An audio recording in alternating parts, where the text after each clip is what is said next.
Béni sois-tu, Seigneur. Que ton nom soit béni. Ces deux chaînes, si le vent souffle fort, ne sois pas dans le doute, n'aie pas peur de la mort. Si la barque t'entraîne, n'aie pas peur de la mort. Il n'a pas dit que tu coulerais, il n'a pas dit que tu sombrerais, il a dit allons de l'autre bord, allons de l'autre bord. C'est ce que Jésus a dit. Suis ce qu'il a dit et non ce que tu vois et non ce que le monde t'a dit, mon frère, ma sœur. Suivons le Seigneur, suivons sa parole, les yeux fixés sur lui, le consommateur de la foi. Si ton cœur est en peine, si ton corps est souffrant, crois en Jésus, il t'aime, il te donne sa paix. Crois en Jésus, c'est lui qui t'aime, c'est lui qui te donne la vraie solution au problème. Il n'a pas dit que tu coulerais, il n'a pas dit que tu sombrerais, il a dit tu es son enfant, il prend soin de toi. Oui, le Seigneur est là, notre tout-puissant Dieu, le Dieu tout-puissant, l'Emmanuel, Dieu avec nous, le fidèle créateur. Il n'a pas seulement créé, mais il veille sur sa création. Si un jour sur ta route, tu rencontres le mal, ne sois pas dans le doute. Dieu aime ses enfants, ne sois pas dans le doute. Il t'aime à jamais. Il n'a pas dit que tu coulerais, il n'a pas dit que tout échouerait. Il a dit, oui, allons vers l'autre bord. Allons dans le royaume des cieux. C'est ce qu'il a dit. Il a dit, il ne nous abandonnera jamais. Il est allé nous préparer une place. Il reviendra, que notre cœur ne se trouble point. Que nous croyons en lui, que nous croyons en Dieu. C'est ce qu'il a dit. Si la mer se déchaîne, si le vent souffle fort, si la barque t'entraîne, n'aie pas peur de la mort. Si la barque, la maladie, les problèmes, le chômage, tout ceci, si ça t'emporte, n'aie pas peur. Comme le psalmiste déclare, même quand je marche dans la vallée de l'ombre de la mort, je ne crains aucun mal, car tu es avec moi. Le bonheur et la grâce m'accompagneront tous les jours de ma vie, et j'habiterai dans la maison de Jésus-Christ jusqu'à la fin de mes jours. Béni sois-tu, Seigneur. Comble-nous de foi. Aide-nous, Seigneur, à grandir, à te suivre, à marcher dans les voies que tu nous as tracées et à savoir à tout moment que tu es avec nous. Que rien ne peut, Seigneur, nous éloigner de toi tant que nous te restons fidèles, tant que, oui, Seigneur, nous demeurons dans l'obéissance à ta parole. Et tant que nous savons que tu nous as élus avant la fondation du monde, afin que nous marchions dans les traces de tes pas. Toi le Dieu Tout-Puissant, toi le Créateur. Et tu es venu, Seigneur. Tu es venu quand nous nous sommes éloignés en Adam de toi. Tu es venu en Jésus-Christ pour nous redonner ce que nous avions perdu. Toi le fidèle Créateur. Toi le fidèle et véritable, toi le fils de David, fils unique de Dieu, germe juste, germe de justice, grand souverain sacrificateur, le je suis, savoir Jésus, je suis, savoir Jésus, Jésus de Nazareth, qui est venu pour donner la lumière à ces mondes perdus. Toi le maître du sabbat, toi le maître de la création, toi le maître de toute créature. C'est vers toi, Seigneur, que nous adressons nos prières, car nous savons que seul toi peut nous donner de véritables solutions. Sois béni, sois adoré. Bénis, Seigneur, ces moments de méditation, et que tout ce qui va s'y passer ne soit que gloire et louange à ton Saint-Nom. C'est toi le Maître. En toi, Seigneur, nous nous confions. Oui, Seigneur, toi la lumière du monde, éclaire-nous. Ouvre notre esprit par ton Esprit Saint, afin que nous soyons capables de comprendre, Seigneur, les saintes Écritures. Oui, Seigneur, ce n'est que par ton Esprit que nous pouvons y parvenir. Ce n'est que par ton Esprit que nous pouvons y parvenir. Oui, Seigneur, que par ton Esprit. Ce n'est ni par la force, ni par la puissance, mais par ton Esprit. Béni sois-tu, Seigneur. Merci. Merci, nous savons, Seigneur, que tu nous as écoutés.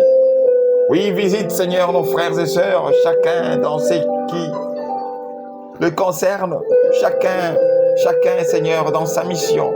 Et nous tous dans ta mission, savoir répandre ta connaissance, répandre ta parole, répandre la bonne nouvelle, savoir tu es mort pour nos péchés, afin de nous délivrer de péché, et que libres, nous marchons, Seigneur, dans cette nouveauté de vie, où les choses anciennes sont passées, et toutes choses sont devenues nouvelles.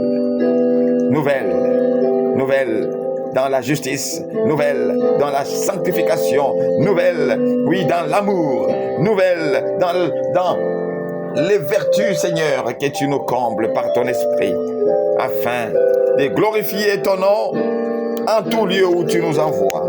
Sois béni, sois adoré, que toute la gloire ne revienne qu'à toi et à toi seul. Merci, Seigneur Jésus.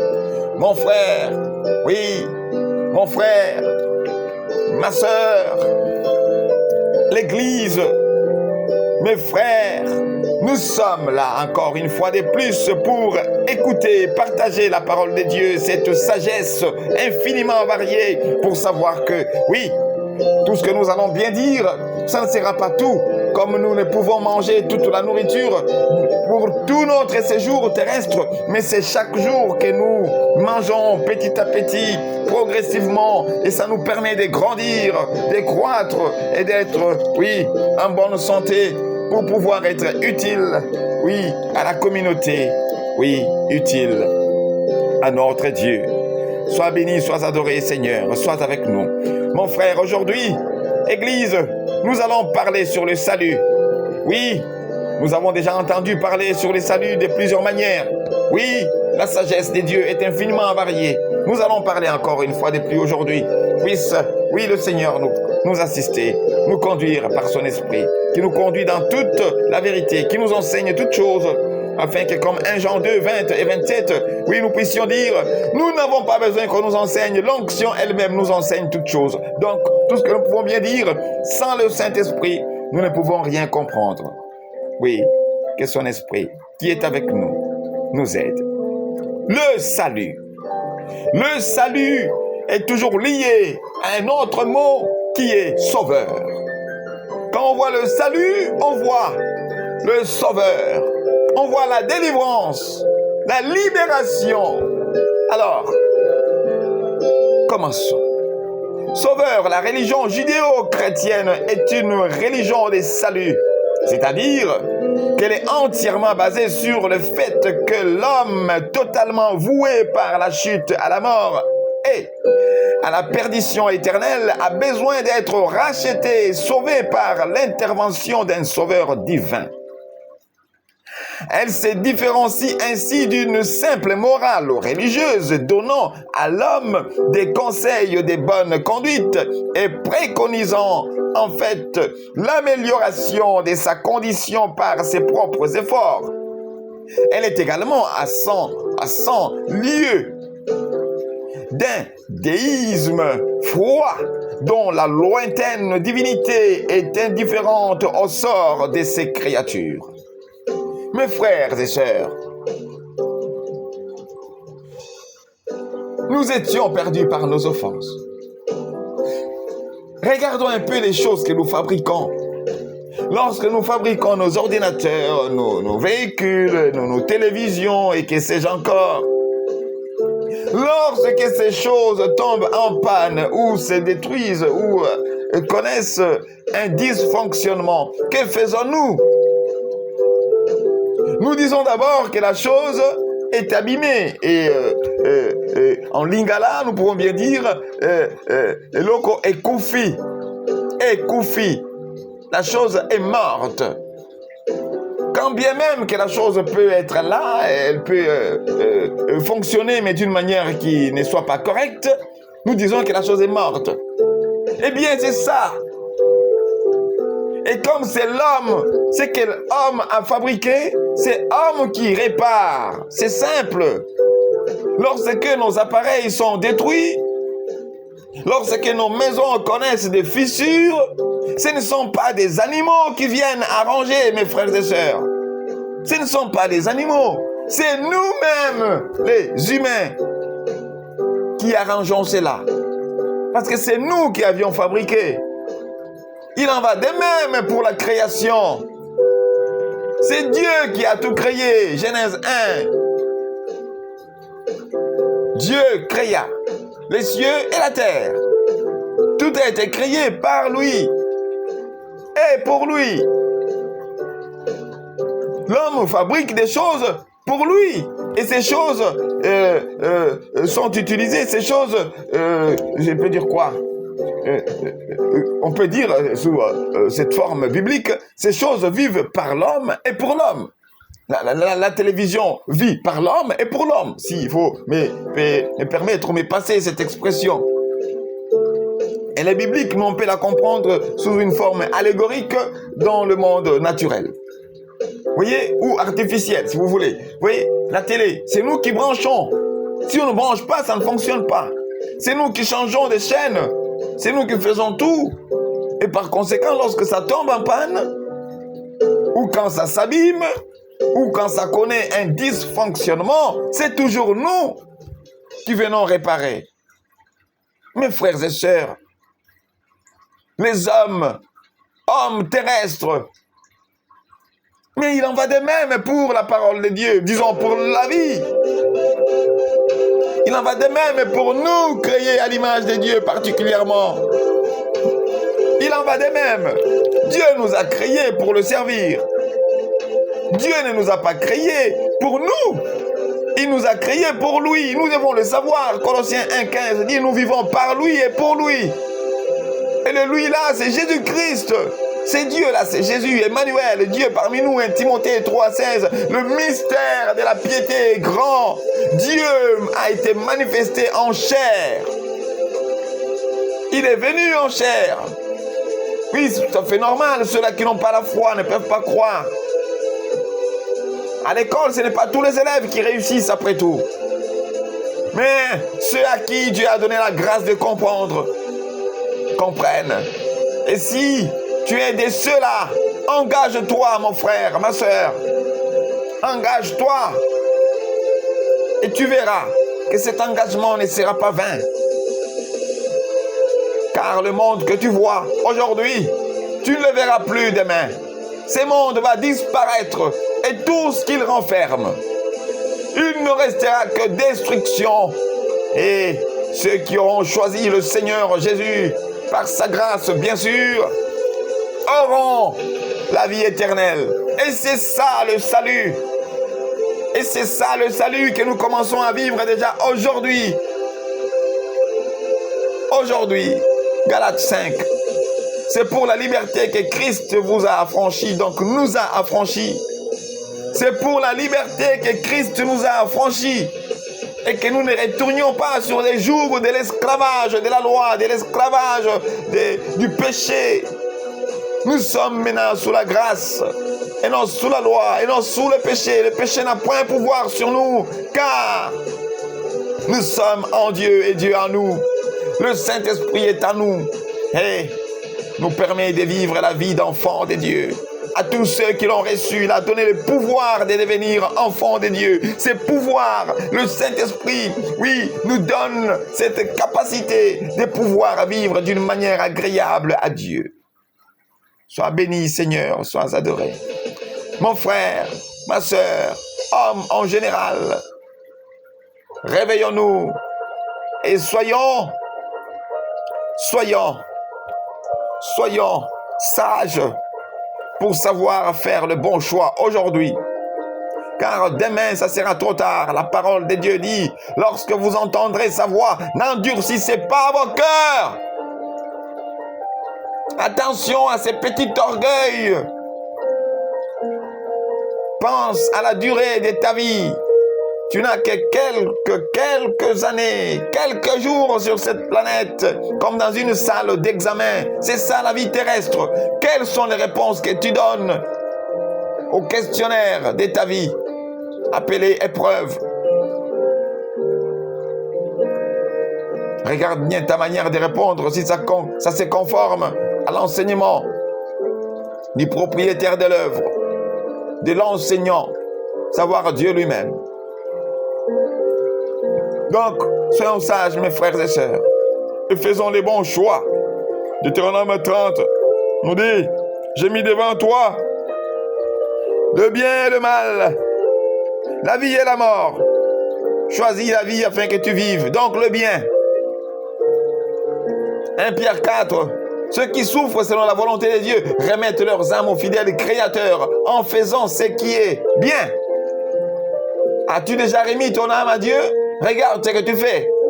On dit, ceux-là qui ont remis, ils font le bien. Ils ont remis leurs âmes au fidèle Créateur en faisant ce qui est bien. Comment savoir que tu as donné ton âme à Jésus-Christ? Regarde tes œuvres. Vis-tu Éphésiens 2:10, nous sommes son ouvrage créé en Jésus-Christ pour des bonnes œuvres qu'il a préparées d'avance afin que nous les pratiquions. Pratiques-tu les œuvres qu'il a préparées d'avance? Les connais-tu? Genèse plutôt, Josué 1:8, Josué 1:8. Oui, ça dit que ces livres de la loi ne s'écartent pas de ta bouche, médite-le nuit et jour pour agir fidèlement selon tout ce qui est écrit. C'est alors que tu réussiras. Est-ce que tes actions se conforment à ce qui est écrit? Vis-tu il est écrit devant les épreuves où tu trouves des solutions comme un rebelle? Ésaïe 30, 1, 2. Ce peuple rebelle qui prend des résolutions sans me consulter pour accumuler péché sur péché. Voilà ce que nous sommes. Devant les épreuves, nous sommes là à nous trouver nous-mêmes des solutions, nous-mêmes des issues, des sorties qui ne font que nous faire tourner à rond. La corruption, la tricherie. Nous croyons que réussir, c'est posséder ce qu'on veut. C'est ça. Nous croyons que réussir, c'est posséder ce qu'on veut. Qui vous a dit ça? Réussir, c'est accomplir, c'est pourquoi on t'a envoyé. C'est ça, réussir.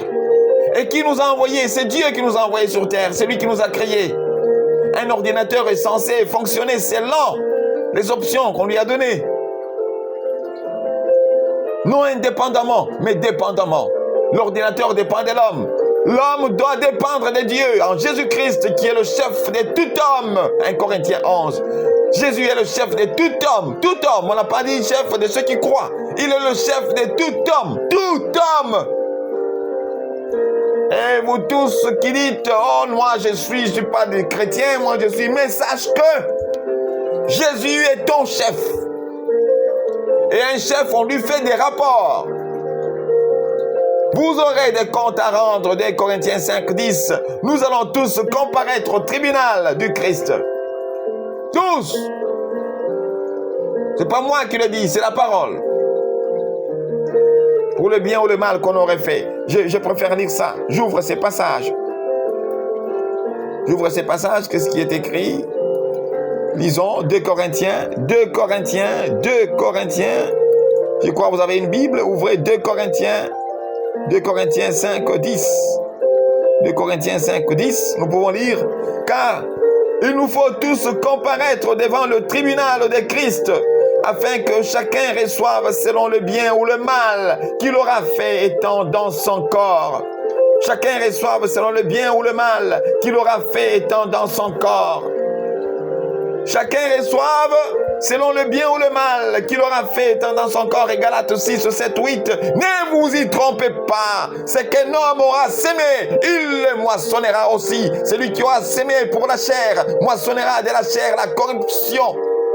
la mort. C'est lui qui aura sémé pour l'esprit, savoir la parole de Dieu. Jean 6, 63. Les paroles que je vous ai dites sont esprit et vie. C'est lui qui aura sémé pour les paroles. Oui, esprit et vie de Jésus-Christ aura la vie éternelle, comme Jean 5, 39 le dit. Oui, vous sondez les Écritures, car vous croyez trouver en elles la vie éternelle. Mes frères et sœurs, où avons-nous mis la place de la parole aujourd'hui? C'est toujours des langues prières, des louanges, des cris, des ceci. N'oubliez pas Marc 7, ce peuple me loue des lèvres, mais son cœur est éloigné de moi. Vous anéantissez fort bien les commandements de Dieu pour garder votre tradition, nos traditions d'anniversaire, nos traditions de fêtes, oui, nos traditions des anniversaires des églises, nos traditions de construire maintenant des bâtiments qui remplacent notre identité église et des bâtiments que nous appelons à tort église, temple de Dieu, maison de Dieu, tout en oubliant que selon la doctrine en Jésus-Christ, c'est nous le temple de Dieu, c'est nous la maison de Dieu, et nous nous concentrons, nous réunissons des sommes d'argent, oui, colossales, beaucoup d'argent, des millions de dollars pour construire des bâtiments appelés à tort église. Et nous remplissons, oui, nos cités, nos villes d'idolâtrie. Et nous croyons que Dieu habite ces maisons. Et quand nous y entrons, nous disons, nous sommes dans la présence de Dieu. Quelle présence de Dieu? Il a dit là où 2 ou 3 s'assemblent, je suis au milieu d'eux. Et oui, c'est nous la maison de Dieu. C'est nous son habitation. C'est nous qui l'habite. Pas des briques, des ciments. Et nos frères et sœurs souffrent. Mais ils viennent prier dans des bâtiments très riches, très chers. Quand ces bâtiments connaissent des fissures, on réunit l'argent pour les arranger, pour les réhabiliter. Pendant que nos frères et sœurs vivent dans l'impudicité, dans tous les vices possibles. Et on s'en fout. Les femmes s'habillent mal. Elles viennent sexy au culte. Et on leur dit rien. On leur confie même des responsabilités avec un corps qui ne fait que refléter l'impudicité, le sexe. Dieu a dit, nous sommes, 2 Corinthiens 2, l'odeur de sa connaissance en tout lieu. Mais quelqu'un qui s'habille d'un habillement qu'on appelle sexy, qui marche avec l'odeur du sexe pour répandre l'impudicité, la fornication. Et on dit, c'est la présidente des mamans. C'est la choriste. Protocole. Un habit serré qui dessine le corps. Qui pousse aux mauvaises pensées. Personne ne lève son doigt, personne n'ouvre sa bouche pour dire ce n'est pas ça. Et on se cache derrière une parole. Dieu voit le cœur. N'est-ce pas? C'est Dieu qui a dit dans 1 Timothée 2, Tite 2, 1 Pierre 3 que la femme doit s'habiller correctement. Son extérieur doit refléter la sainteté. Elle doit s'habiller décemment. Tout ça est dans la Bible. Qu'en faisons-nous? Est-ce que ça se trouve dans la Bible par esthétique? Et nous disons quand même être libérés.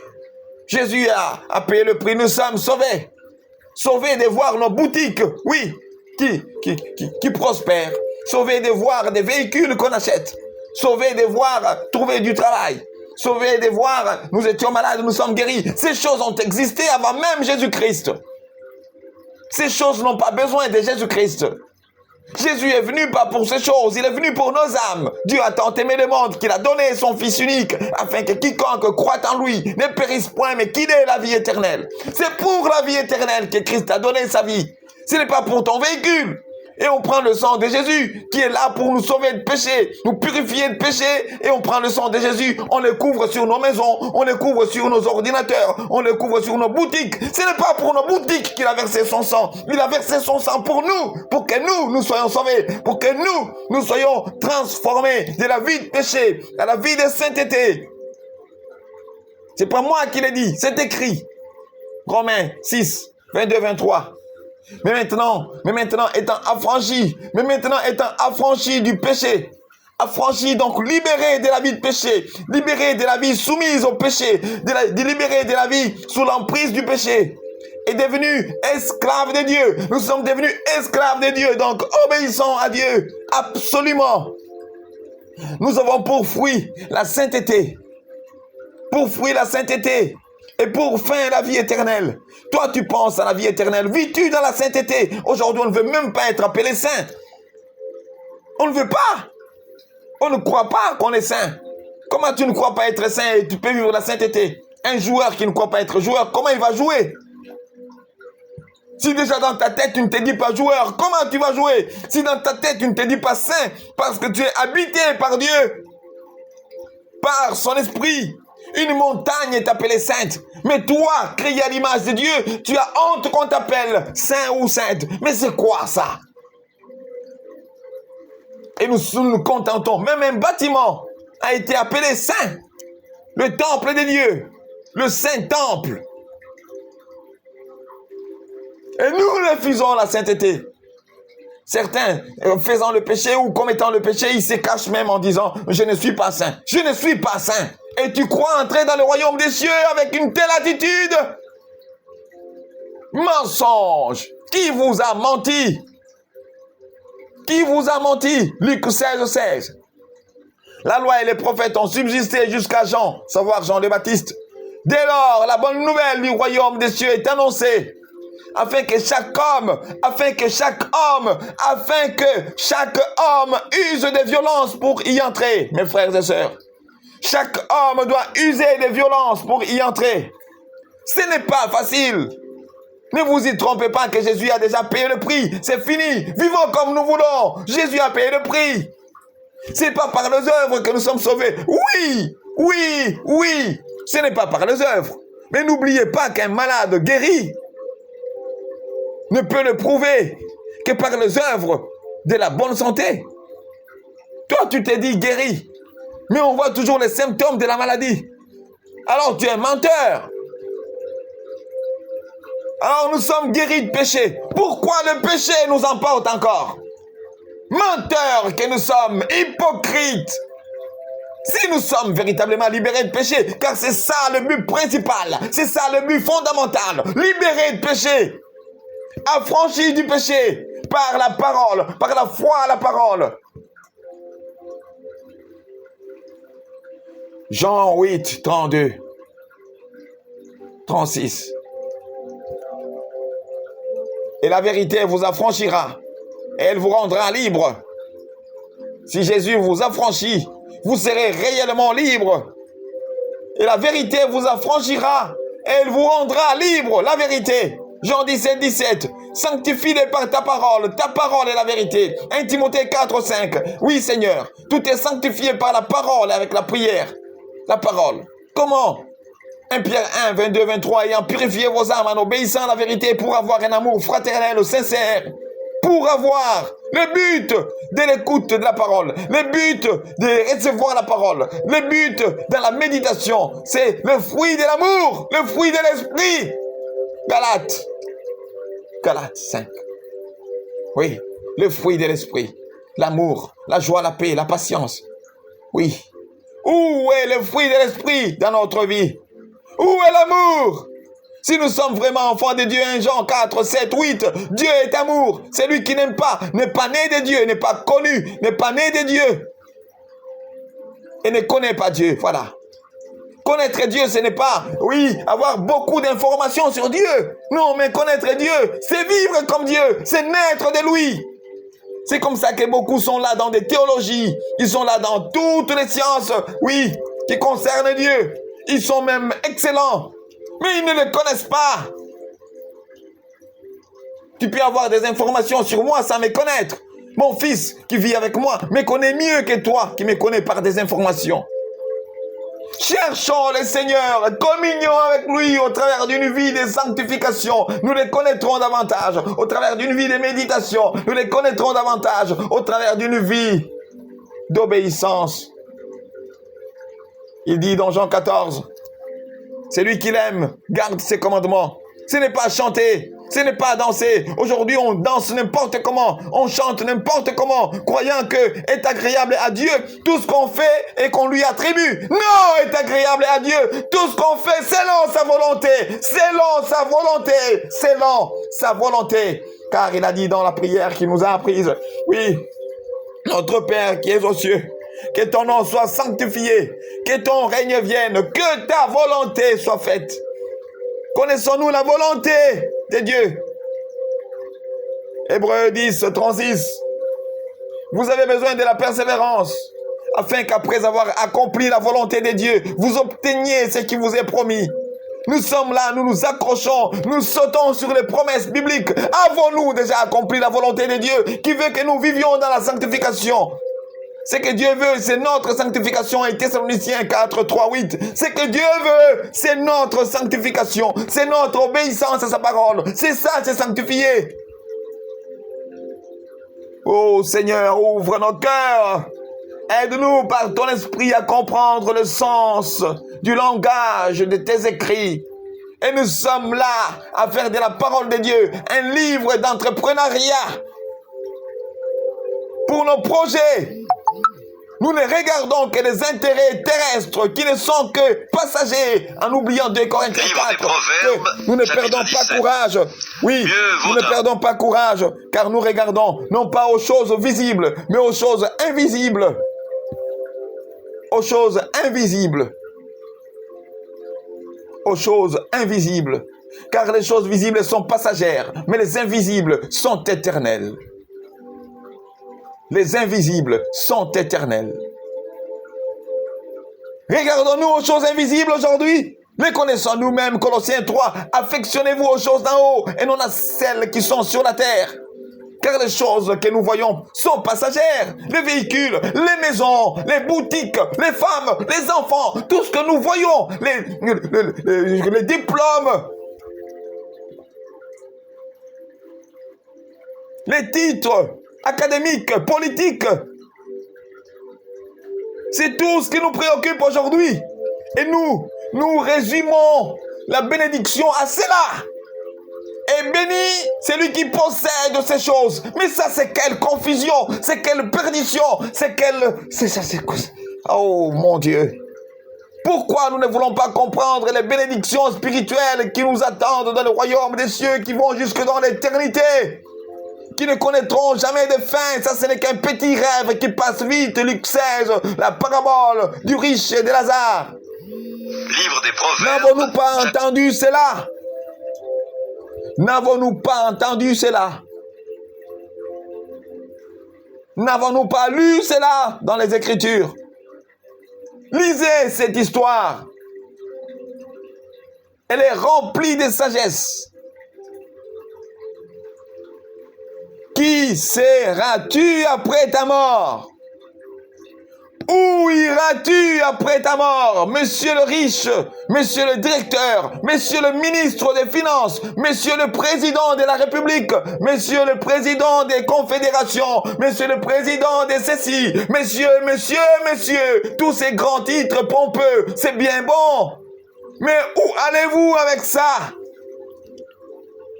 Est-ce pour la gloire de Dieu que vous gérez ces choses? Vous conformez-vous aux normes du Créateur, ou vous gérez comme bon vous semble, croyant être maître de vous-même? Détrompez-vous. Il y a un Créateur qui veille sur sa création et sur toutes les créatures. Nous comparaîtrons, chacun rendra des comptes pour ce qu'il aura fait. Toutes les femmes que tu prends en désordre, toutes ces corruptions, tout ce que tu prends illégalement, oui, tu peux bien t'en jouir. Nous réjouissons dans nos rêves. Tu peux bien te réjouir dans ton rêve. Tu fais tout ce que tu veux. Mais attention, le réveil n'est pas loin. Tu vas te réveiller. On verra si ce que tu possèdes dans le rêve, tu l'auras dans la réalité. Où passes-tu ton sommeil? Au ciel? Dans la main de Jésus-Christ? En Dieu? Ou tu es déjà à l'enfer, dans la gêne? Et tu n'attends que te réveiller pour t'y retrouver. Réveille-toi et suis le Seigneur Jésus pour être sauvé. Si tu écoutes ces messages, n'endurcis pas ton petit cœur orgueilleux. Le corps que tu possèdes, avec lequel tu pêches avec plaisir, n'est que poussière. Vanité. Regarde-le quand il tombe malade. Regarde comment tu deviens même incapable de le gérer. Et bientôt, tu ne l'auras plus. Il va retourner à la poussière. Et toi, tu vas retourner vers le Père. Et que vas-tu lui dire de ce qu'il t'a donné?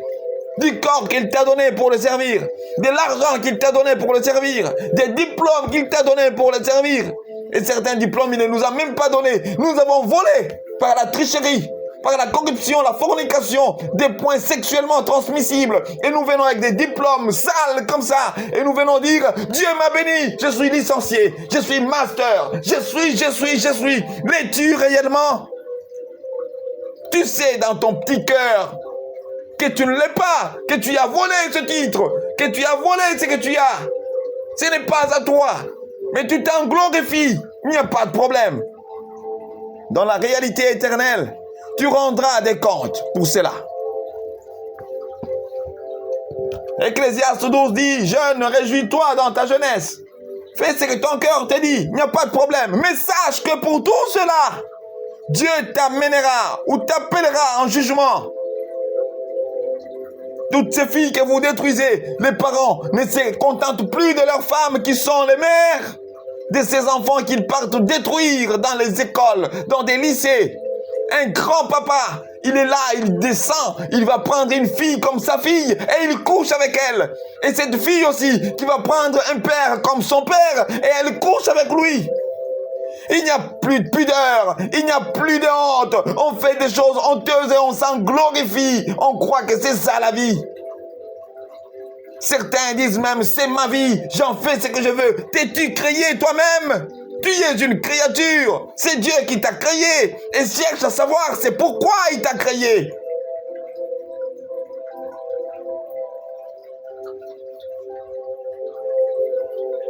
Oh Seigneur, parfois nous ne savons quoi dire face à ces mondes. À un cœur de pierre qui rejette tout ce qui bénit pour ramasser tout ce qui détruit. Qui dit des bonnes choses, mais qui pratique le contraire. Alors mon frère, ma sœur, nous parlons du salut aujourd'hui. C'est la vie éternelle. C'est quitter la vie de péché pour suivre Jésus dans une vie de sainteté, d'obéissance à sa parole. C'est en obéissant à sa parole que nous nous sanctifions. Et c'est sa présence qui nous rend saints. Étant saints, nous pouvons nous sanctifier. Moïse est allé à la montagne, il a rencontré Dieu. Dieu lui a dit, le lieu où tu te tiens est saint. Enlève tes sandales. Voilà. Le lieu était saint par la présence de Dieu. Et la purification d'enlever les sandales, c'était la conséquence de la présence de Dieu. La sanctification est conséquence de la présence de la sainteté. Lorsqu'on se reconnaît saint, on se reconnaît être un lieu saint. Voilà ce que Dieu qui vient nous habiter nous dit. Le lieu que tu es, voilà, le lieu que tu es, qui est maintenant mon habitation, est saint à cause de ma présence, moi qui suis saint. Alors enlève la fornication, enlève le vol, enlève la tricherie, enlève le péché, enlève ceci, enlève tout ce que je ne veux pas. C'est ça que Dieu nous dit. Et on est là, on reçoit Jésus, soi-disant, mais on continue la vie de péché. Et on s'est dit, on est sauvé, on est guéri, mais tout en étant souffrant. Mais ça veut dire quoi? Ça, c'est quel genre de guérison? Quand c'est dans la chair, on comprend facilement. Quand c'est dans l'esprit, on s'en fout. Regardez la chair, on en prend soin tous les jours. On la nourrit. On l'habille. On la soigne quand elle tombe malade. On compatit. Mais quant à l'esprit, on s'en fout. L'esprit se nourrit de la parole de Dieu. On s'en fout. On peut manger un dimanche pour manger l'autre dimanche. Et on s'est dit être né de nouveau. Un bébé qui tète par dimanche. Ça, c'est quel genre de bébé, ça? Un bébé qu'il faut forcer. Et pourtant, c'est le bébé qui pleure même pour téter. Quel genre de bébé que nous sommes? N'avons-nous pas lu 1 Pierre 2? Désirez comme des enfants nouveau-nés le lait spirituel et pur, afin que par lui vous croisiez pour le salut, si vous avez goûté que le Seigneur est bon. Avons-nous goûté que le Seigneur est bon? Oui, par nos bouches, nous disons oui, amen. Et pourquoi ne désirons-nous pas ce lait spirituel pour croître et devenir maître, comme Hébreux 5 nous reprend? Vous qui devriez être des maîtres, vous avez encore besoin du lait et non de la nourriture solide qui est faite pour des hommes faits, qui savent discerner le bien et le mal. Et les hommes faits sont les hommes qui vivent. 2 Timothée 3, 16, 17. Toute écriture est inspirée de Dieu et utile pour enseigner, convaincre, corriger, instruire dans la justice, afin que l'homme de Dieu soit accompli et propre à toute bonne œuvre. Oui, ceux-là, ils regardent leurs œuvres avec un autre œil. Jacques 1, ils regardent. Regardez, comme un sujet de joie complète, les diverses épreuves auxquelles vous êtes exposés, afin que l'épreuve de votre foi produise la patience. Et la patience doit accomplir parfaitement son œuvre, afin que vous soyez accomplis sans faillir en rien. Regarde comment les véritables enfants de Dieu regardent les épreuves. Avec joie. Parce qu'ils savent que au travers de ces épreuves se cache, oui, leur témoignage qu'ils ont réellement donné leur vie au Seigneur. Qu'ils sont réellement sauvés. Ils étaient malades, ils ne pouvaient pas courir. Mais maintenant, ils sont guéris, ils peuvent courir. Et pour le prouver, ils courent. Ceux qui se confient au Seigneur renouvellent leur force. Ils prennent les vols comme des aigles. Ils courent et ne se lassent point. Ils marchent et ne se fatiguent point. 2 Timothée 1, 7. Nous n'avons pas reçu un esprit de timidité. Nous n'avons pas reçu un esprit de timidité. On est incapable de parler de Jésus. On a peur de lever le doigt et dire ça c'est faux. On a peur de condamner les œuvres infructueuses des ténèbres. Nous avons reçu un esprit de force, un esprit de sagesse, un esprit d'amour. Ce n'est pas seulement un esprit de parler en langue, mes frères et sœurs, car aujourd'hui c'est ça. Il suffit que quelqu'un parle en langue, on dit il a le Saint-Esprit. Mais quand on entre dans sa vie, il n'y a ni sanctification, ni amour, ni sagesse. C'est soi-disant l'Esprit Saint qui ne donne que le parler en langue, il faut bien le regarder. 1 Jean 4. N'accordez pas foi à tout esprit. Examinez pour voir si ça vient de Dieu ou pas. Et ils parlent selon le monde et le monde les écoute. Nous parlons selon Dieu. Et ceux qui sont de Dieu nous écoutent.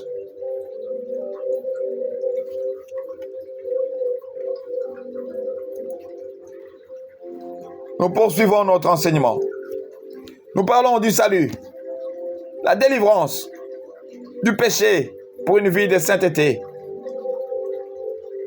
qui nous conduit dans l'éternité. Dans l'Ancien Testament, le Seigneur se révèle comme le Dieu sauveur. Tel est parmi beaucoup d'autres son plus beau titre. 2 Samuel 22, 2 Samuel 22, 2 Samuel 22, 2 Samuel 22, 2 Samuel 22, 2, 3. Il dit, j'ai le Seigneur pour roc, pour forteresse et pour libérateur. J'ai le Seigneur pour roc, pour forteresse, pour libérateur. Et le verset 3e, Dieu, le rocher où je me réfugie. Dieu, le rocher où je me réfugie, mon bouclier, l'arme de ma victoire, ma citadelle, mon asile, mon sauveur, mon sauveur. Tu me sauves des violents. Mon sauveur, Dieu, mon sauveur. Nous disons tout ça dans nos bouches. Mais quand une épreuve vient, on oublie vite. Tu as oublié que tu as dit que Dieu est ton rocher. Tu as oublié que tu as dit que c'est en Dieu que tu te réfugies. Tu as oublié que tu as dit que c'est Dieu ton bouclier. Tu as oublié devant une épreuve. Quand ta femme te trompe, quand on te fait ceci, quand on te fait cela, tu as oublié que l'arme de ta victoire, c'est Jésus-Christ. Tu as oublié ça. Et tu commences à suivre les conseils des amis, les conseils des avocats. C'est tout ça là qui te préoccupe. Tu oublies ce que Dieu a dit, lui. Quand un problème vient, dis-tu, il est écrit, ou tu te fies à n'importe quoi. Tout ce qui compte pour toi, c'est de trouver la solution. Comme bon te semble, ou selon la sagesse du monde. Jacques 3. C'est lui qui dit qu'il a la sagesse ou qu'il est sage, qui le montre par ses œuvres avec la douceur de la sagesse. Mais si vous avez dans votre cœur un zèle amer et un esprit de dispute, ne vous glorifiez pas. Car cette sagesse ne vient pas de Dieu, mais elle est terrestre. Elle est charnelle, terrestre, diabolique. La sagesse charnelle, terrestre, influence du monde, charnelle, selon l'homme. Terrestre, influencé par la communauté, diabolique, soutenue, sous l'emprise du diable. Mais la sagesse d'en haut est premièrement pure. Jean 15, 3. Et déjà vous êtes purs en écoutant cette parole. C'est une sagesse qui vient de la parole de Dieu, infiniment variée. Elle est premièrement pure, pacifique, conciliante, exempte de duplicité. Voilà la sagesse de Dieu. Quand tu as des problèmes, règles-tu tes problèmes avec cette sagesse?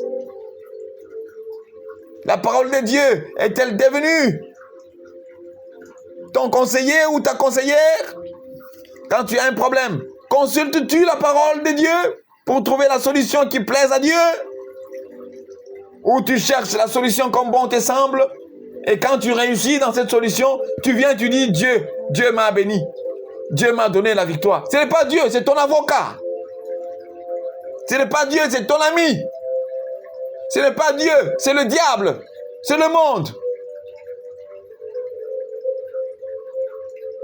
On vient attribuer à Dieu toutes nos bêtises.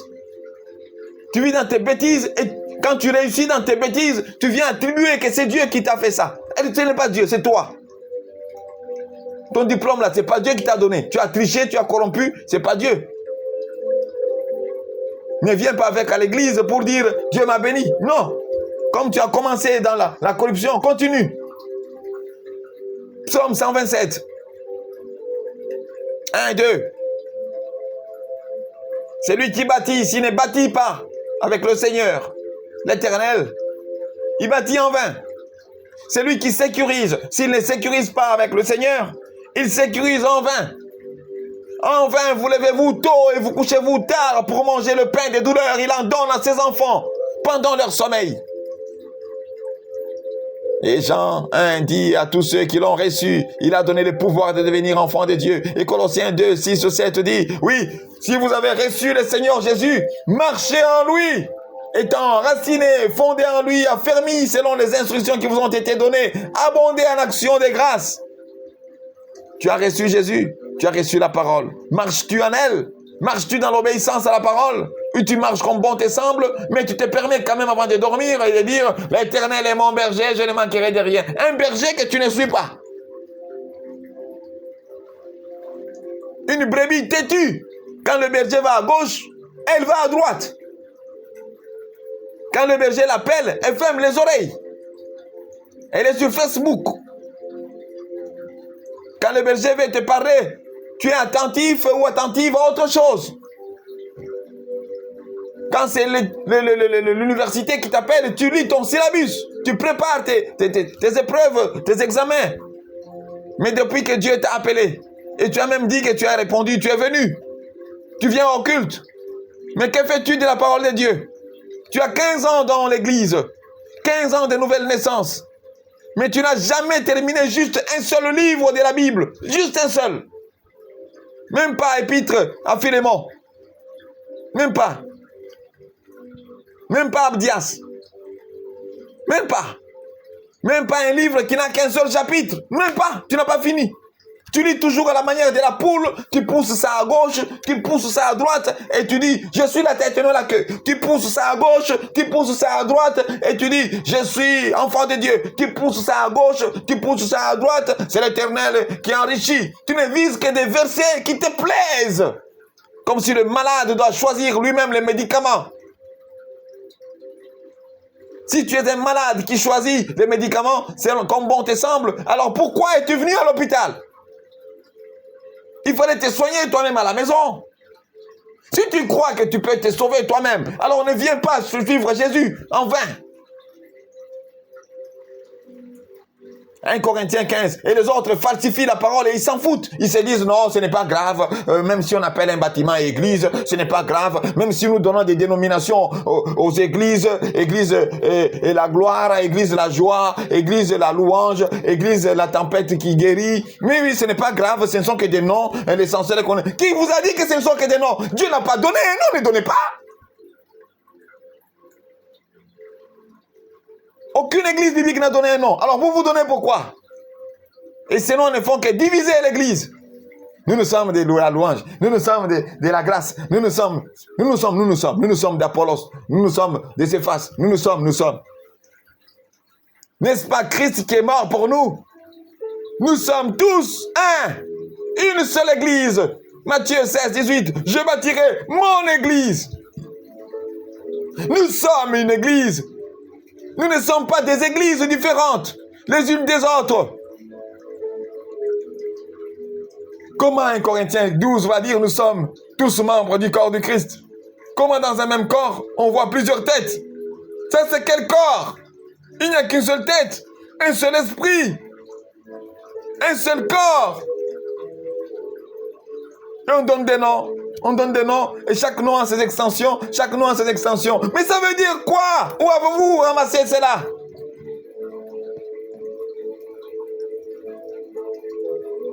Écoutez 1 Corinthiens 15, 1, 2. Je vous rappelle, frères, l'évangile que vous avez reçu, dans lequel vous avez persévéré, par lequel vous êtes sauvés. Je vous rappelle, frères, l'évangile que vous avez reçu, dans lequel vous avez persévéré, et par lequel vous êtes sauvés, si vous le retenez tel que je vous l'ai annoncé. Autrement, vous auriez cru en vain. Mon frère, ma soeur, falsifier, rends mensonge ce que tu fais. Annule ce que tu fais. Regardez Ouza. Ouza a touché à l'arche. Croyant bien faire, Dieu l'a frappé des morts. Ne venez pas modifier les choses de Dieu. Proverbe 30, 5, 6. Ça dit quoi? Toute écriture, toute parole de Dieu est éprouvée. Toute parole de Dieu est éprouvée. Alors, n'enlève rien. N'ajoute rien. De peur que Dieu ne te prenne pour un menteur. N'ajoute rien, mon frère. Même si ça te plaît, ce n'est pas ton œuvre. Nous ne sommes pas là pour ce qui nous plaît. Nous sommes là pour ce qui plaît à Dieu. Pour ce qui plaît au propriétaire. Pour ce qui plaît au Créateur. Au Seigneur. Oui, ce que tu as fait, c'est beau, c'est bon. Les hommes ont apprécié. Mais est-ce que ça plaît au Seigneur? Est-ce que c'est conforme à sa parole? Un missionnaire, un ambassadeur, fait. C'est pourquoi on l'a envoyé. Nous ne sommes pas là pour nous, nous sommes là pour lui. Ne faisons pas comme Marthe. Il y a beaucoup de Marthe aujourd'hui. Beaucoup d'églises locales Marthe. Trop d'œuvres, mais selon la chair. On ne pense qu'à Jésus en chair. Jésus qui a besoin d'argent, Jésus qui a besoin de manger le foufou, Jésus qui a besoin de manger le pain. On veut maintenant lui préparer le foufou, le pain, les voitures, les bâtiments. On lui construit des bâtiments. Un Jésus de Marthe. C'est le Jésus que Marthe regarde. Il le voit venir directement, elle court dans la cuisine. Il dit, Jésus a beaucoup mangé, veut manger. Jésus est venu ici pour manger. Jésus n'est pas venu dans ta vie pour manger. Il est venu te sauver. C'est quoi ça?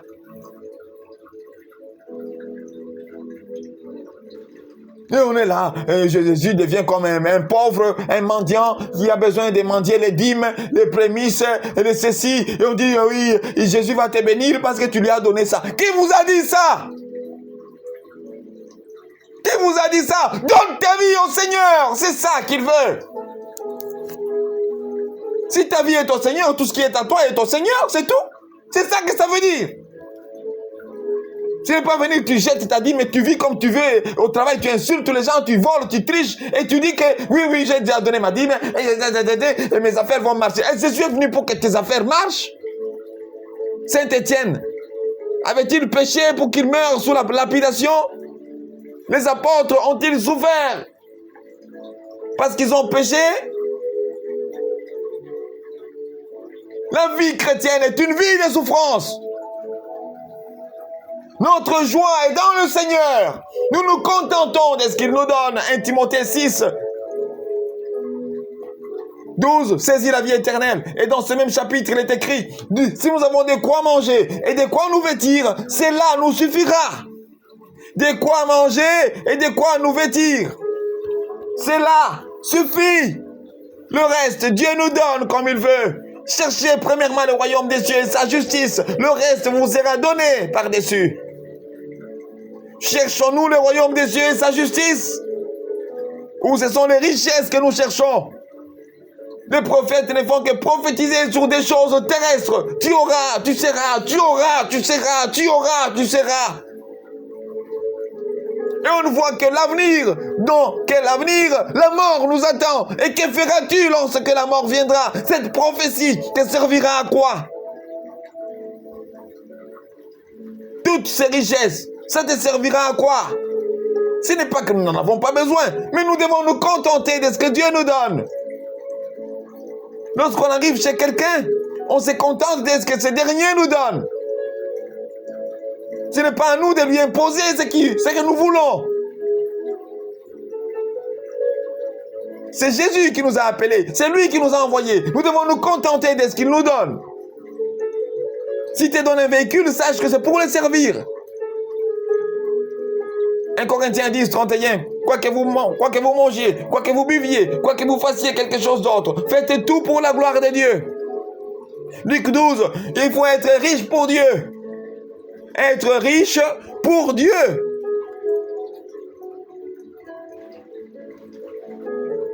C'est Dieu qui connaît nos missions. Si ta mission demande beaucoup d'argent, il te donnera ça. Si ta mission ne demande pas beaucoup d'argent, alors pourquoi demander beaucoup d'argent? Si ce n'est que pour impressionner le monde. Non, comme je chante bien, je dois mettre mon chant dans des... C'est Dieu qui t'a dit ça. Comme je chante bien, on va aller se cacher à même ligne pour chanter. C'est Dieu qui vous a dit ça. Et mais comme on doit louer la salle, il faut payer. C'est Dieu qui vous a dit ça. Menteur, commerçant. Vous écrivez des livres, vous vendez la parole de Dieu. Acquiert la sagesse, ne la vend pas. Proverbe 23, 23. Oh non, maintenant on va faire comment? L'évangile avec des thèmes, de justifications, des mensonges, des tricheries, d'hypocrisie. Oh, l'évangile est gratuit, mais l'évangélisation n'est pas gratuite. Mais qui vous a dit ça? Il est écrit où cela? Où est-ce que Pierre a vendu une seule de ses épîtres? À quelle église? Il a envoyé, il a donné, et lui aussi il a reçu au nom de l'amour. Tout doit se passer dans l'amour et non dans le commerce. À César, ce qui est à César. À Dieu, ce qui est à Dieu. Il est bien vrai que, oui, certains serviteurs de Dieu, puisque nous le sommes tous, chacun selon sa part. Oui, certains sont très, très appliqués à cela, au point qu'ils n'ont pas le temps de se donner aux affaires d'ici-bas. Ils mangent, ils vivent de l'évangile. Il n'y a pas de problème. Vivre de l'évangile ne veut pas dire vendre l'évangile. Les apôtres que Dieu a touchés pour écrire cela ne l'ont pas fait. Pourquoi eux n'ont pas vendu? Pourquoi eux n'ont pas fait des concerts? Pourquoi eux ne l'ont pas fait? Concert. Le monde fait ça pour montrer, les stars veulent montrer au monde que je sais chanter, je vais faire ceci. Et nous aussi, nous venons pour montrer au monde que je sais chanter. Est-ce que c'est ça le but? Le but, c'est pour l'utilité commune, l'utilité de l'Église, l'édification de l'Église. Et on fait des concerts à la manière du monde profane. On danse comme le monde profane. On chante comme le monde profane. D'où vient cette unité? D'où vient cette conformité? Et pour se cacher, on prend le nom Jésus, on met dedans. C'est comme si une nourriture, parce que ça vient d'un grand restaurant, même si elle est empoisonnée, on s'en fout, on mange. C'est ça que ça veut dire. Exercez-vous par des cantiques spirituels. Donc il y a aussi des danses spirituelles. On danse n'importe comment, même des danses qui poussent à des pensées impures, à la fornication, à ceci, à ceci, à cela. On prend les mouvements qui se font au lit entre hommes et femmes lorsqu'ils sont dans leur intimité. On prend ça, on cache ça dans une danse et on lance au public comme ça. Et toi, chrétien, tu prends aussi la même danse, tu viens, tu dis, je glorifie le Seigneur avec. Ça, c'est quoi ça?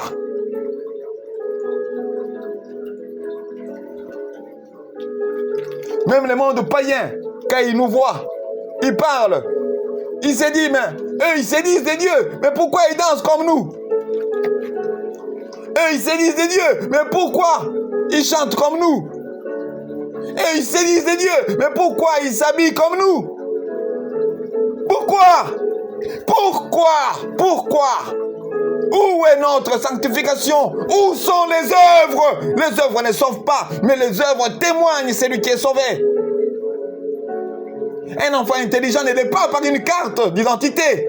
Un enfant intelligent, il est intelligent par la mise en pratique de son intelligence. Où sont nos œuvres de sainteté? Où sont nos œuvres d'obéissance à la parole de Dieu? Où sont nos œuvres de lumière du monde? Où sont nos œuvres de sel de la terre? Où sont-elles?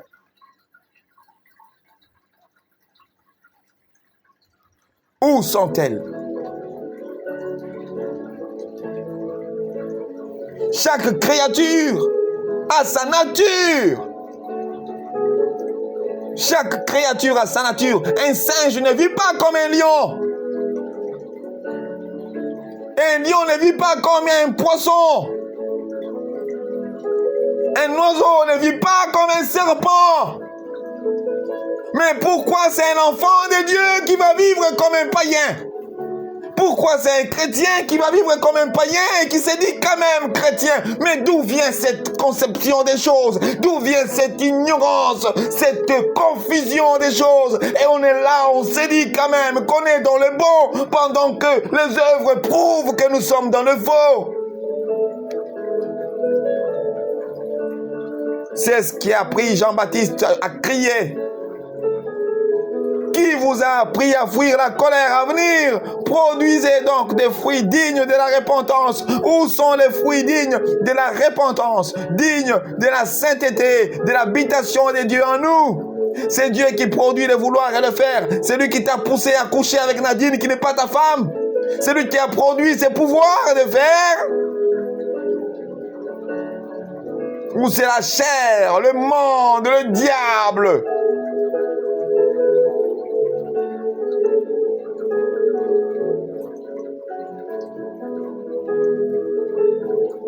Béni sois-tu, Seigneur. Nous avions lu là 2 Samuel 22, 2, 3, il dit, j'ai le Seigneur pour roc, pour forteresse et pour libérateur. Dieu le rocher où je me réfugie, mon bouclier, l'arme de ma victoire, ma citadelle, mon asile, mon sauveur. Tu me sauves des violents. Tu me sauves des violents.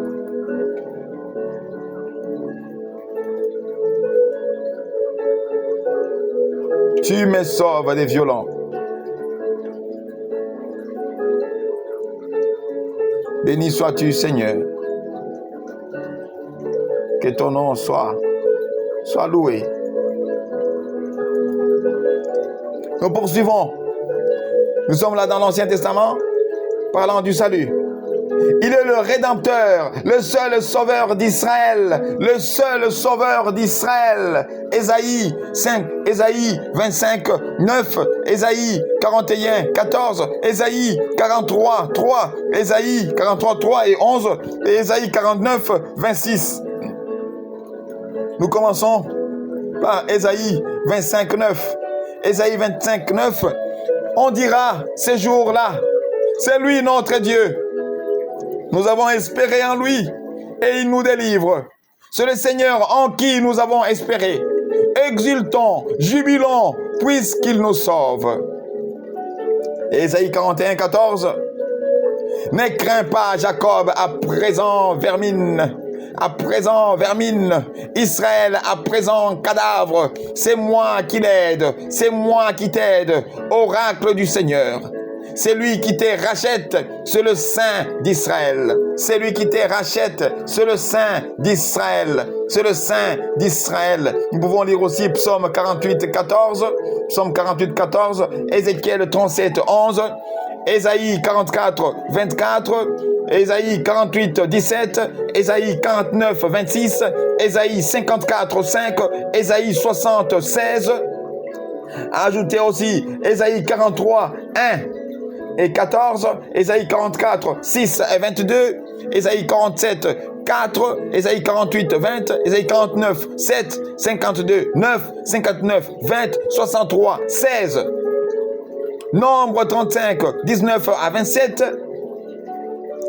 Tous ces passages, quand nous avons le temps, on peut les lire pour enrichir encore. Lévitique 25, 23, 28, Lévitique 23, 28 et 47, 49, et Ésaïe 1, 4.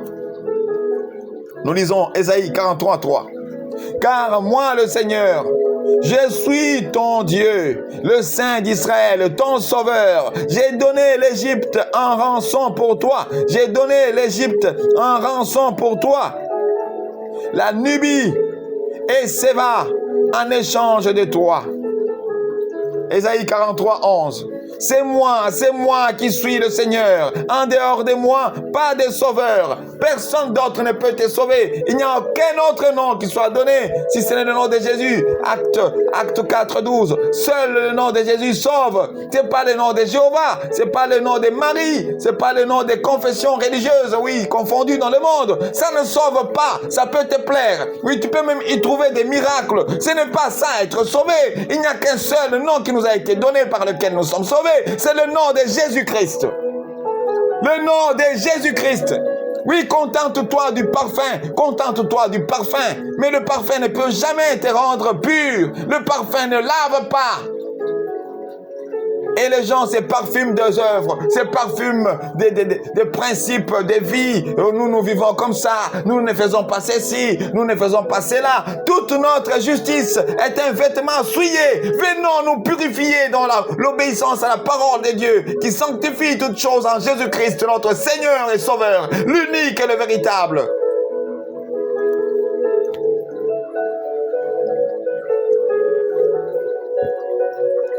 Ésaïe 49, 26. Je ferai manger à tes oppresseurs leur propre chair. Ils s'enivreront de leur propre sang comme d'un vin giclant du pressoir. Et tous les êtres des chairs sauront que c'est lui qui te sauve, c'est moi le Seigneur, que c'est lui qui te rachète, c'est l'indomptable de Jacob, l'indomptable de Jacob, l'indomptable de Jacob. Béni sois-tu, Seigneur, que ton nom soit béni. Merci, Seigneur. Aide-nous à comprendre le message à salut que tu nous donnes. Aide-nous à comprendre le message que tu nous donnes. Nous continuons notre méditation. Le salut. Nous sommes dans l'Ancien Testament. Le salut. Nous venons de lire Ésaïe 25, 9, 41, 14, 43, 3 et 11 et 49, 26. Et c'est là de toute éternité. Ésaïe 63, 8 et 16.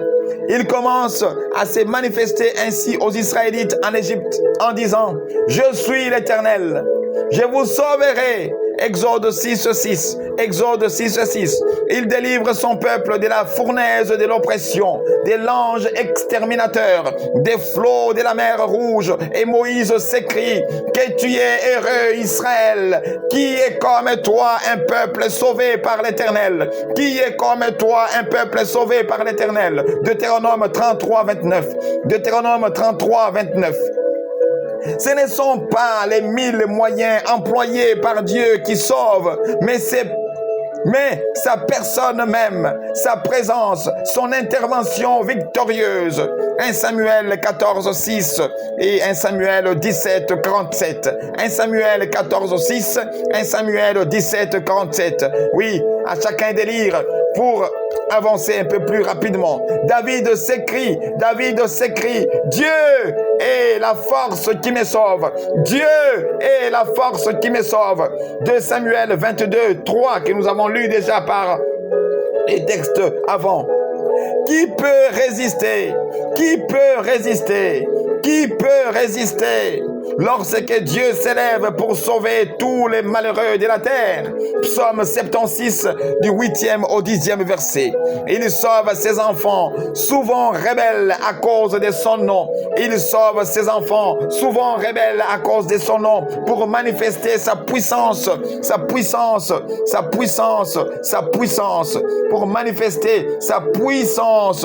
Nous pouvons lire Psaume 106 et 8.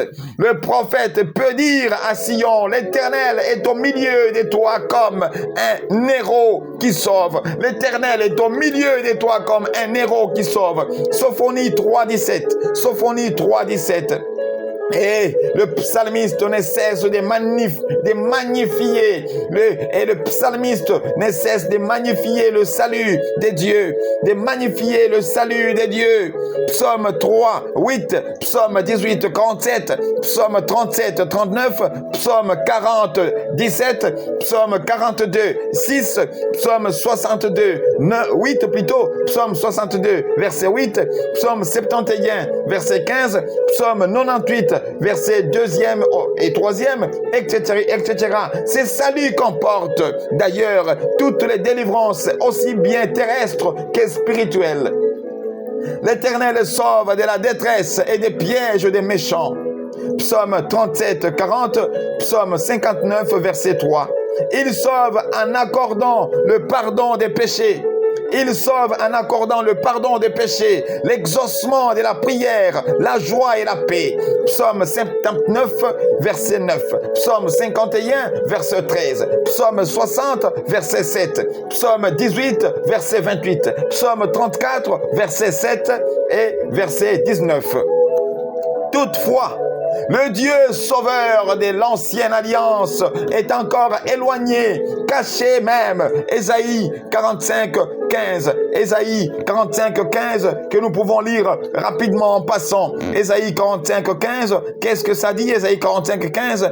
Mais pour sûr, tu es un Dieu. Tu es un Dieu qui se tient caché. Mais pour sûr, tu es un Dieu qui se tient caché. Le Dieu d'Israël, c'est lui qui sauve. Le Dieu d'Israël, c'est lui qui sauve. Voilà pourquoi Jésus, quand il est venu nous révéler ces dieux invisibles. C'est lui, l'image du Dieu invisible. Oh, béni sois-tu, Seigneur.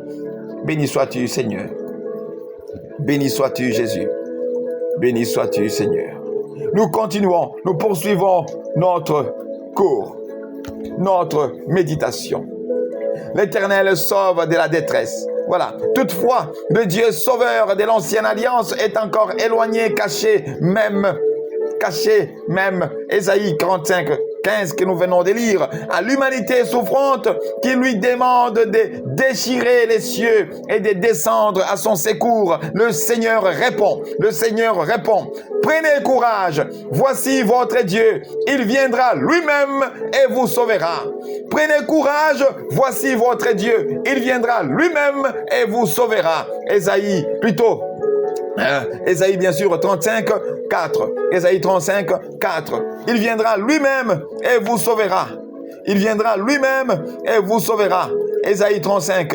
Dites à ceux qui s'affolent, soyez forts, ne craignez pas, voici votre Dieu. C'est la vengeance qui vient, la rétribution des dieux. Il vient lui-même vous sauver. Il vient lui-même vous sauver. Dans d'autres versions, il viendra lui-même. Ça, c'est la version Tob. Voilà. Il viendra lui-même comme nous l'avons lu. Que le Seigneur soit béni. Que le Seigneur soit béni. Et en Jésus-Christ, oui, le mystère de la piété, Dieu s'est manifesté en chair, en Jésus-Christ, et il est venu nous sauver. Croyons en lui, et nous serons véritablement sauvés. Voilà, Ésaïe 35, 4. Dans le Nouveau Testament, nous avons lu l'Ancien Testament, maintenant dans le Nouveau Testament. Dans le Nouveau Testament, Christ est d'emblée présenté comme le Sauveur et non pas simplement comme un maître, un ami, un modèle. L'ange dit à Joseph, tu lui donneras le nom de Jésus, Yahvé, sauve, Yahvé, sauve, c'est ça Jésus, Yahvé, sauve, car c'est lui qui sauvera son peuple de ses péchés. Zacharie bénit le Seigneur dès ce qu'il a suscité un puissant sauveur, dès ce qu'il a suscité un puissant sauveur. Nous pouvons lire cela dans Luc. Le premier chapitre du 67e au 69e verset. Voilà, on peut lire, et souvent ce passage est appelé psaume prophétique de Zacharie. Voilà, Zacharie, son père, fut rempli de l'Esprit Saint et il prophétisa en ces termes. Béni soit le Seigneur, le Dieu d'Israël, parce qu'il a visité son peuple, accompli sa libération. Parce qu'il a visité son peuple, accompli sa libération. Voilà. Et nous a suscité une force de salut, une force de salut dans la famille de David, son serviteur. Force de salut dans la famille de David, son serviteur. Voilà, c'est bien là, Luc 1, 67, 69. C'est Jésus-Christ le salut. Simeon va dire, j'ai vu ton salut, alors je peux mourir en paix. Le salut, c'est Jésus-Christ. Et Jésus-Christ, quand on parle de Jésus, on voit sa parole. Au commencement était la parole, et la parole était avec Dieu, et la parole était Dieu. Et au verset 14 de Jean 1, on dit, et la parole a été faite chair, et elle a habité parmi nous. Et cette parole, c'est Jésus-Christ. Et nous avons vu sa gloire comme la gloire du Fils unique, oui, du Dieu le Père. Oui, sois béni, Seigneur, et aide-nous à comprendre le mystère de ta parole par ton esprit. Bénis-nous, Seigneur. Aide-nous à comprendre. Il n'y a de salut en aucun autre. Acte 4, 12. Jésus est le prince de notre salut. Hébreux 2, 10. Hébreux 2, 10. L'auteur d'un salut éternel. Hébreux 5, 9. L'auteur d'un salut éternel. Hébreux 5, 9. Dieu a envoyé son Fils comme sauveur du monde. 1 Jean 4, 14. 1 Jean 4, 14. Non pas pour qu'il juge le monde, mais pour que le monde soit sauvé par lui. Jean 3, 17, Jean 12, 47. Le Fils de l'homme est venu chercher et sauver ce qui était perdu. Luc 19, le verset 10. Il est venu non pour perdre les âmes des hommes, mais les sauver. On trouve ça dans Luc 9, 56. Heureux ceux qui peuvent s'écrier, nous savons qu'il est le sauveur du monde. Nous savons qu'il est le sauveur du monde. Luc 4, 42. Luc 4, 42. Que nous pouvons lire rapidement en passant. Luc 4, 42. Certains passages, nous lisons les autres. Chacun aura à lire. Oui. Départ de Capharnaüm. Quand il fit jour, il sortit et se rendit dans un lieu désert. Les foules le recherchaient. Puis, l'ayant rejoint, elle voulait le retenir de peur qu'il ne s'éloigne d'eux.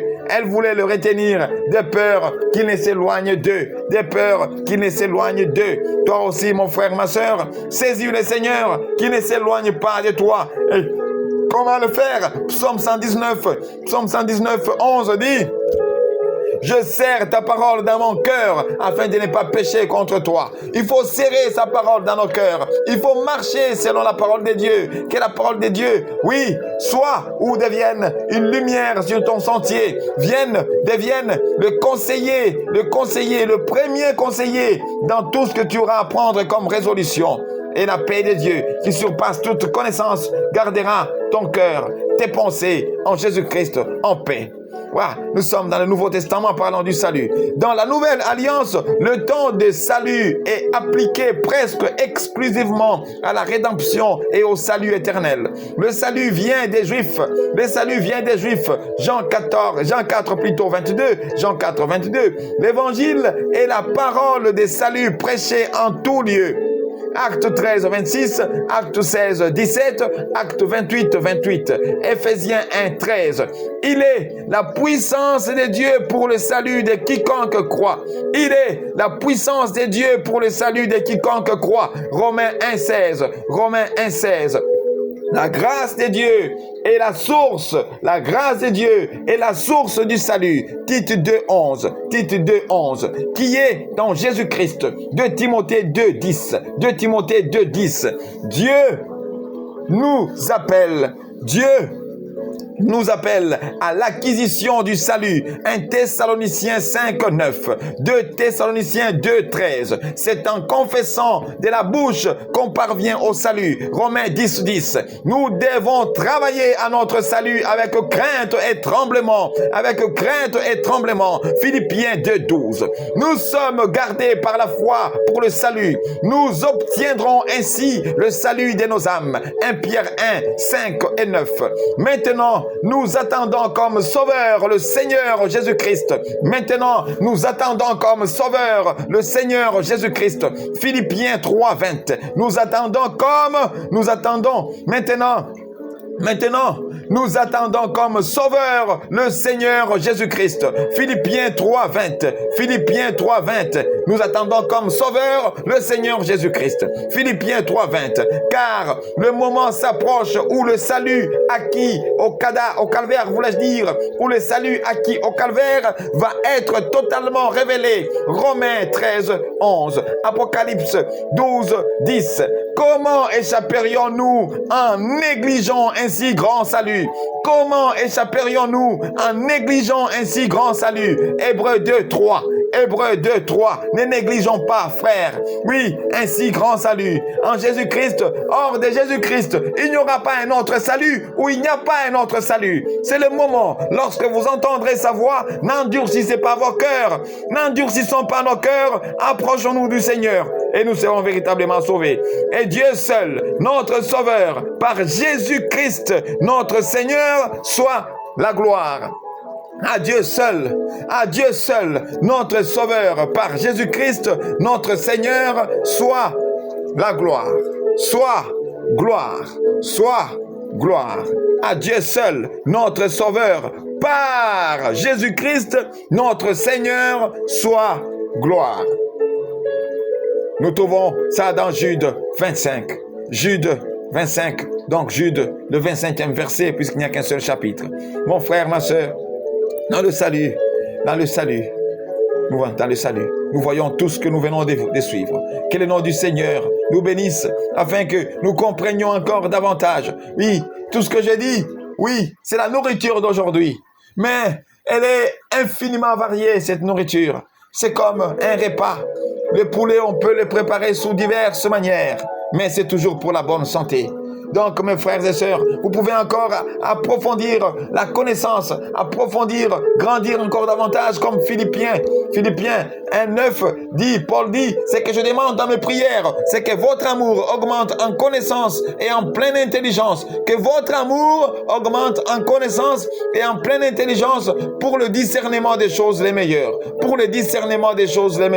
que notre amour augmente en connaissance et en pleine intelligence pour savoir encore comment servir davantage, comment servir de mieux en mieux le Seigneur qui nous le demande dans 1 Corinthiens 15, 58. Oui, nous devons le servir de mieux en mieux et cela ne sera pas en vain. Que le nom du Seigneur soit béni.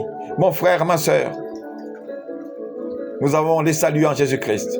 Qu'en faisons-nous? C'est ça la question des conclusions. Tu as reçu le salut en Jésus-Christ. Qu'en fais-tu? Tu as été libéré des péchés. Vis-tu dans la sainteté? Vis-tu dans la sainteté? Vis-tu dans la sainteté? Nous allons lire Hébreux 4. Je crois, c'est par là que nous allons terminer aujourd'hui. Hébreux 4. Hébreux 4. Nous allons lire Hébreux 4. Hébreux 4. Hébreux 4. Hébreux 4. Hébreux 4. Premier verset. Craignons donc alors que subsiste une promesse d'entrer dans son repos.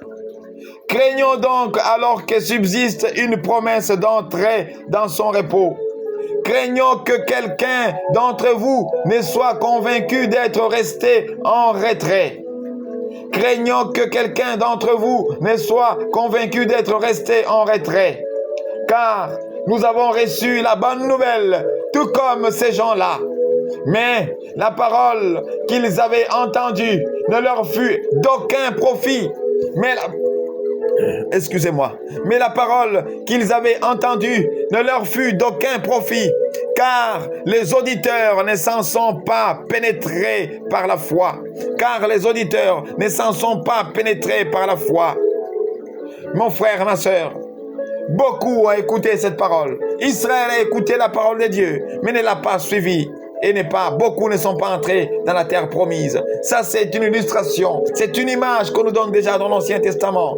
Que si nous marchons dans une vie de murmures, de regarder la grâce de Dieu et la comparer à la réalité que nous voyons. Attention à la vue, ça peut détruire ta vie. Ça peut désorienter ta vie lorsque tu veux ou tu crois que être béni, c'est vivre comme le monde nous montre que est béni celui qui a des maisons, des voitures, ceci, cela. Non, être béni, c'est avoir Jésus-Christ. Et il fera de toi ce qu'il veut. S'il te veut riche, tu seras riche.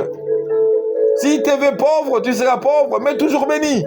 Et nous tous, nous avons la même promesse, c'est d'entrer dans le royaume des cieux. C'est de vivre auprès de lui dans sa gloire. C'est ça qui doit plus nous préoccuper. C'est ça qui doit emporter notre affection. Nous devons nous affectionner aux choses en haut, à ces choses invisibles qui sont éternelles, et non à ce qui est visible, qui est passager, qui ne font que, preuve de notre foi. Réveillons-nous. Nous allons lire le même passage dans Louis II. Nous allons lire le même passage dans Louis II, Hébreux 4. Hébreux 4, puisque la version qu'on a utilisée, elle est un peu difficile à comprendre. Voilà, Hébreux 4. Hébreux 4, j'ai mal choisi le chapitre. Hébreux 4.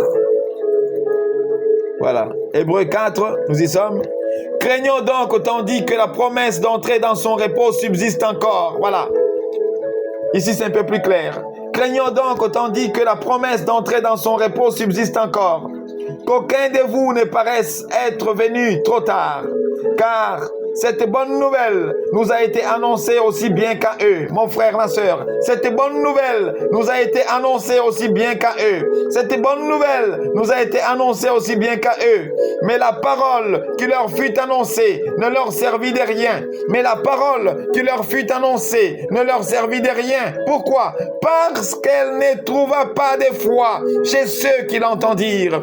Parce qu'elle ne trouva pas de foi chez ceux qui l'entendirent. La parole de Dieu trouve-t-elle la foi à toi qui l'écoutes, mon frère, ma soeur? Trouve-t-elle de la considération? Produit-elle de la conviction en toi pour suivre le Seigneur selon sa volonté? As-tu compris que c'est la vérité? Et si tu as compris que c'est la vérité, pourquoi tu ne la sers pas? Pourquoi vis-tu encore Psaume 4? Oui, fils des hommes, jusqu'à quand ma gloire sera-t-elle outragée? Jusqu'à quand aimerez-vous la vanité? Chercherez-vous le mensonge? Regardez les choses qui nous préoccupent le plus. La vanité et le mensonge. Des films qui ne sont que des mensonges.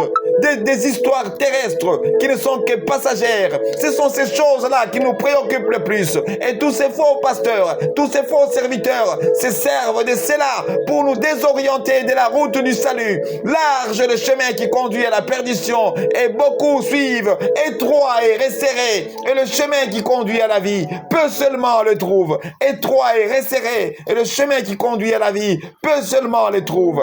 Matthieu 7, mon frère, ma soeur, réveillons-nous.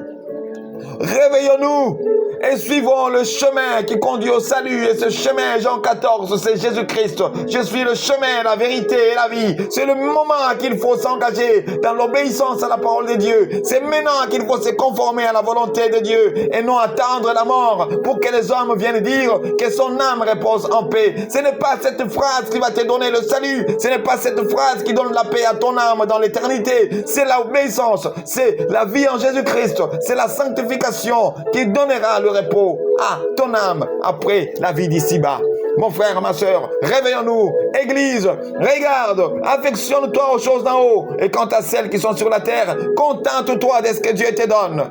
Et que la paix de Dieu, qui surpasse toute connaissance, qui surpasse toute intelligence, qui surpasse la philosophie, qui surpasse toutes ces théologies qui ne font que nous rabattre ici-bas, qui surpasse toutes ces illusions terrestres, toutes ces confusions terrestres, oui, règne dans nos cœurs et fortifie encore davantage notre foi.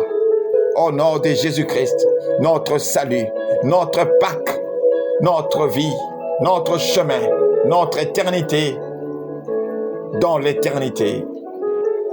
Amen. Merci Seigneur Jésus. Que toute la gloire ne revienne qu'à toi et à toi seul. Bénis quiconque écoutera cet enseignement. Toi qui convaincs de péché. Oui Seigneur, sois le maître. J'ai sémé, un autre viendra peut-être arroser. Que la gloire te revienne à toi, Seigneur Jésus, qui fera croître dans les cœurs de quiconque écoutera cette parole et qui soit à toi. Car toi seul connais qui croit et qui ne croit pas. À toi la gloire. C'est en tant que serviteur que j'ai accompli mon devoir. Que la paix de Dieu et la communion du Saint-Esprit soit toujours avec nous jusqu'à la fin de notre séjour ici-bas. Au nom de Jésus. Amen.